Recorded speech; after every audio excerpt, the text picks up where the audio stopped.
ñu mel ne keneen ñi nga xam si dañoo am un niveau d'aisance wala dañoo am un niveau intellectuel bu leen mën a comprendre loo yenn enjeux yi donc man foofu du ma blâmer entièrement la population mais c'est parce que loolu aussi dafa am lu ko waral lu tax ñoom ñuy kon ne di entretenir loolu moo tax may wax ni ñi nga xam ne ñoo nand loolu nag ñoom foofu la ñu amee responsabilité c'est yow man keneen ak keneen ñun ñi nga xam dañu xam enjeu yooyu c'est à nous d'éveiller la population c'est à nous d'organiser la population pour que ñu xam ni seen salut mi ngi ci ñëw fippu won leen ni lii mënta continuer ci sunu réew yi parce que mënuñu continuer di appauvrir les populations alors que ñun dañoo am sunuy richesse tubaab bi ñëw dañu ŋàcc sunu réew di yóbbu seen réew parce que ce sont nos États qui font vivre la France aujourd'hui gis nga dans la récession économique France di dund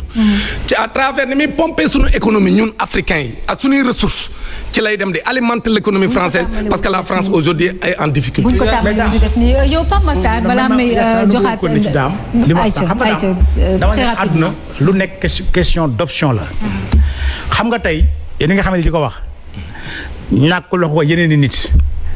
tey Sénégal bari ñu lay dégg kon xam nañ ni problème bi lii la ñii dañ ñuy nax bu élection yi ñu jox ñu xaalis mais après suñu àll la ñuy fowee mais pourquoi pas ñu muñ seen àll bu benn di ñu franc bi jox nañ ko muñ quel que soit le degré de pauvreté. nañ ko muñ naa muñ xiif tey ngir ma regg ëllëg. c'est que nag problème bi ñun la parce que ñun ñoo d'accord la muñ. dëgg la. c'est ça la vérité gis nga li nga wax nii les gens dañuy def ay campagne de sensibilisation ba tey dama la jox exemple rek référendum bi ay professeurs d'université ñoo organisé woon en collectif nekk 60 xaw ma 64 point par point ñu wane ni référendum yi point bii baaxul bii baaxul bii baaxul bii baaxul bii baaxul bañ demee élection gaa yi ñu am 66 xaw ma 65%. diw yi la ñu am. programme yi naxaatee damboo ci yow man Cheikh Oumar Talla ku ne dugg ci nit ñi def éveil de conscience pour permettre aux gens au moins ñu ubbi seen i bët ñu def pour que demee. dëgg bañ a seen choix. mais dañ koy xam ba pare dem def leen ne parce que mënuñu muñ 10 000 francs il faut que ñu arriver à ce que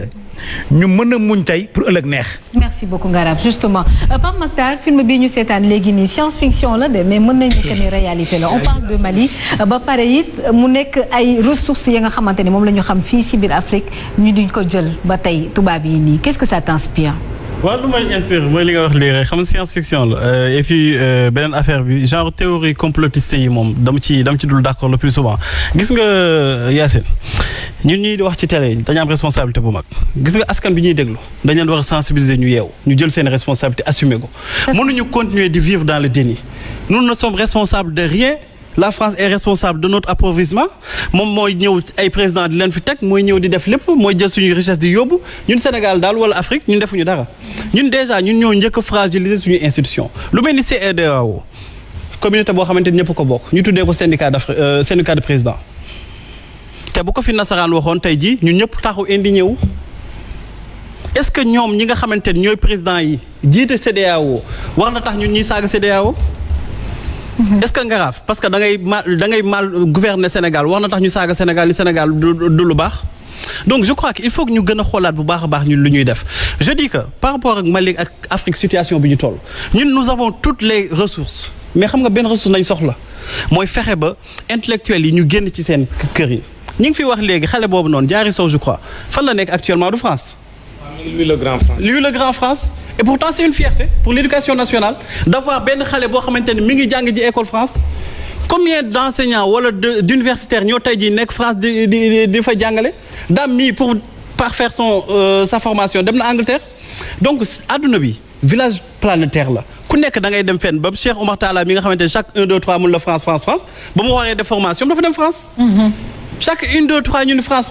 donc man j'accepte que ni France am na loo xamante ni responsabilité bu mag la ci Afrique mais lu tax mu mën a nekk. dama roote woon indi. merci beaucoup comme da ngay rooti ji fële nat parce que fii yaakaar nga ni amul fa la njëkk problème fa la commencé nan nañuy fexee ba ñuy rootee ici au Sénégal ba dootuñuy demati fële xam nga lan lay commencé ñun ñu gëm suñu bopp. déjà nañu xool déjà ci affaire téléphonie rek lan moo tax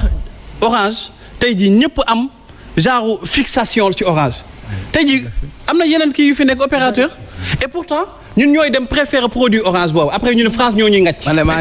ñun ñooy dem ci restaurant yi nga xamante ni ay français ko moom taxaw di naan wey tey maa ngi fii laay jëlee glace tey kii suba ñu tourné waat di naan France moo ñuy ngacc ñun ñooy bàyyi EDK Oils dem Total ba noppi di naan France moo ñuy ngacc. France bu ñuy ngacc c'est parce que ñun ñoo complice. on a le choix. on a largement le choix bu ñu amee choix au dirigeant aussi ci foofu Ousmane Sonko mi ngi fi keneen ak keneen mi ngi fi Ousmane Sonko par exemple pourquoi parce que moom dafa nekk anti impérialiste ak yooyu anti système moom nee na mi ngi fi ñun ànd ñoo ko système bi lan moo tax voté luñ ko et pourtant da ngay dégg ñu ne naan non kii joolaa la bu ñu ko kiiwee indépendance la yóbbu Casamance ak capital bi ñu yóbbu c'est-à-dire dañ la lijjanti ba lijjanti la sa sikkim ñaari jabar la yoroon Ibadou Lak ñun suñu bopp il faut que ñu assumer suñu responsabilité xam ne il est question de responsabilité li tax dëkk yi di avancer du lenn lu dul seen population ñun am na ñoo xamante ne ñooy saw ci mur yi su ñun am na ñoo xamante ne ñoom ngay dénk tour la famille rek ñu jël xaalis bi luubal ko su ñun ñooy agressante suñu biir su ñun ñooy fekk dàmbooj di dem ñu dem wuti ay sëriñ ak lu ne ñu liggéey ko ba dàmb dootul waxati donc ñun jukko yi nga xamante ne dañ ko jukkoo tant que mi ngi su ñun bu ñu tudd France man dama bëgg parfois xam naa France lu mu def Sénégal ak yëpp contrat yeeg yëpp mais dama bëgg ñu sensibiliser askan bi ci lan mooy responsabilité am ci lan la war a def actuellement li ñu war a def tey jii mooy bu dàmbooj di wax ñu ubbi suñuy nopp ubbi suñuy gët di ko déglu di ko xool te bañ a lijjanti ni kii opposant la wala syndicaliste la mais li muy wax bu nekkee mën nga si jëlee xam-xam nga jëlee ci xam-xam je crois que foofu moo war a nekk débat bi tey jii intellectuel yi nga xamante ne dañ koo am ñaata Cheikh Anta Diop ñoo nekk Sénégal ñaata nit ñoo fiy toog di bind téere ñaata nit ñoo fiy toog di woote ay conférence mais duñ ko def te bu nekkee Wally Seck tey jii mooy organiser concert bu nekkee Youssou Ndour mooy organiser concert les gens trouveront les moyens d'y être à 18h war fa toog ba 4h ou 5h du matin. xam naa foofu ngay daanalee ndax dañuy dem jëli suñu une petite page de pub tout de suite et on seen deuxième partie ou émission Ndoumbelane sànq ba tey ñu fi waxtaanee l'actualité de la semaine waaye l'actualité de la semaine c'est un truc très très dangereux mu di 3050 tonnes yi nga xamante ni moom moo am fële ca port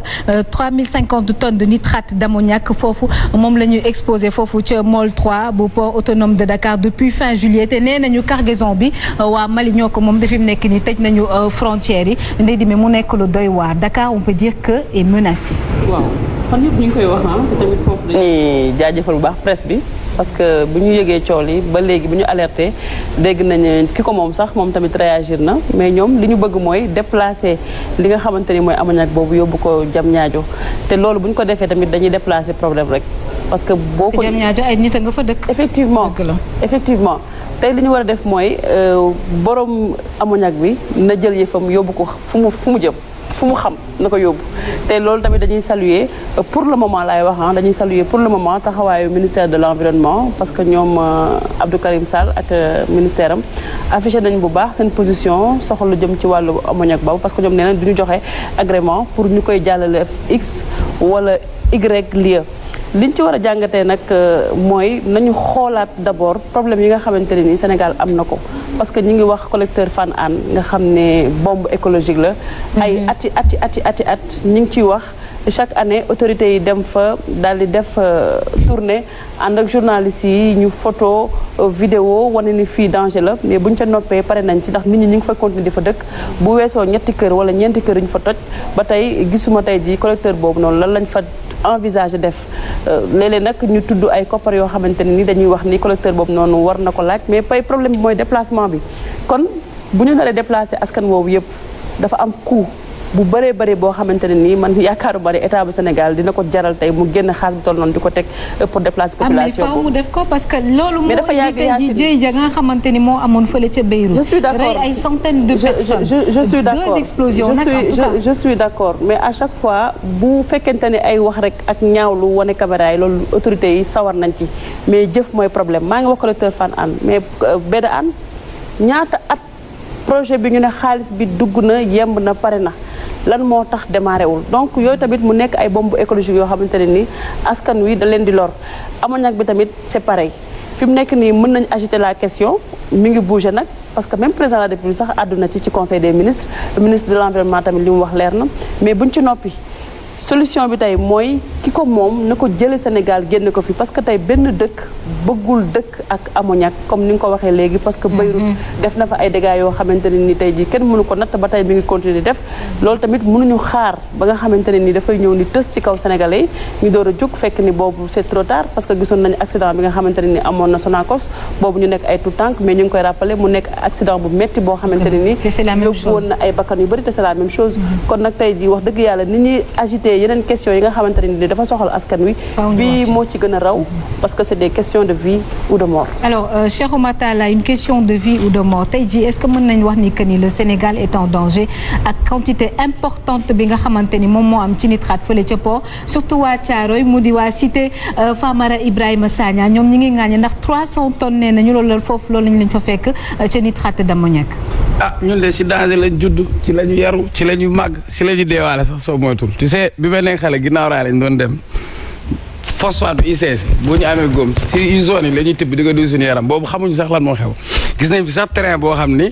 bi mu daanoo acide bi daa dugg ci kër yi nekk foofu tey waa ginnaaw raa dañ leen muré ma leen di massawu parce que tey ndox mi bi mu ñëwee ber na leen Babacar Mbaye Ngaraaf ma koy jaajëfal parce que mbëbës li fa nekk raw na ammoniac ñu dëkk Kër Massar Malika danger yi nekk ci mbalit boobu yëpp toute cette pollution tout ce qui est produit chimique di jaxasoo foofu ma lay jox benn exemple Pape Matar mu ngi may tooñ bi may dem def développement durable Université Lyon dama toog tubaab bi ne ma paraît que la baie de Hann dafa rafet comme Rio de Janeiro profit dégg ko na ma il faut nga exposer mais pollution bi fa am yëpp lan moo ko fa indi Sotiba usines yi nekk foofu Seras ñun ndoxu xewee yëpp yi ñuy def ci tissu yëpp ci géej gi lañ ko doon déverser donc bu ñu ko waree dindi dépollution de la baie de Hann projet bi xam nga projet lan la projet Union européenne tubaab bi ñooy ñëw pour jox ñu xaalis pour ñu nettoyer kon déjà ñun ay waxu indépendance du ma bëgg a delluwaat ci débat mais gis nga nitrate bii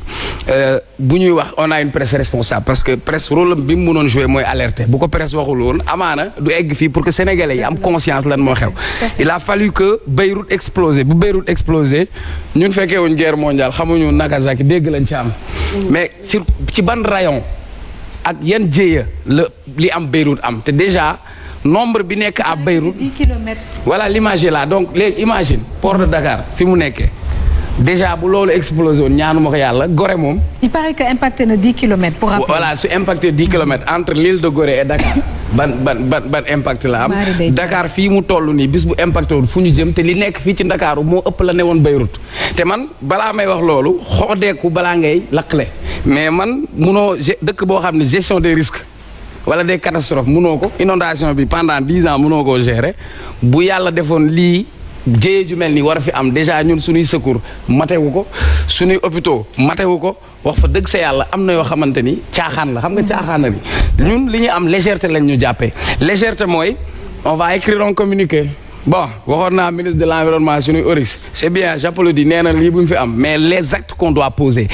en amont et en aval nan la ñu xoolee ba bato bu toll nii yàpp lu toll nii indi ko ci Ndakaaru teg ko fii ñu muur ko ci ay bâche yëguñu ko ñu wax ñu ko ba tey ñu doog ñu ñëw naan ñu jam ñaay on va pas déplacer un problème que mu nekk port de Dakar que mu nekk Diamniadio que mu nekk Oréfondé on ne peut pas. et pour réconforter li nga wax directeur du port moom dafa démentiroon ne loolu amut. mais bu fekkoon ci dëkk normal lañ nekk non seulement le directeur du port dinañ wax bu doon ci olof laa ko wax day ñaaw aurait menti d'abord waroon na démissionner parce que kàcc nañ Sénégalais nañu amuñu fa dañ ko camoufler woon beneen responsabilité bi si am le ministre de l'intérieur moom moo yor suñu sécurité ñi nga xam ne ñoom ñoo yor protection civile waroon nañ leen cee dégg ministre de l'environnement war na waxuma dégg sax agir ci mais ki yore suñu commerce di bàyyi loolu muy ñëw en plus ñoo ngi wax ni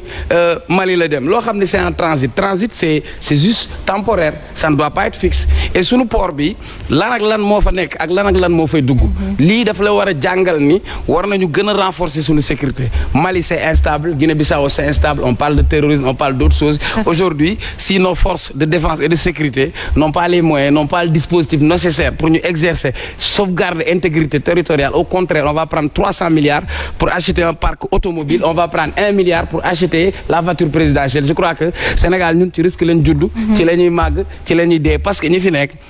aar sénégalais ak sàmm sénégalais intéressé wu li leen intéressé mooy sàmm seeni mandat sàmm seen nguur xool nuñ cër-cëru affaire yi sénégalais ubbi leen seen bët lii xew nii ca Beyrouth ca Liban gële ba ñuy jooyal sunu mbokk naar libanais yi mu ngi fii tëdd ci Ndakaaru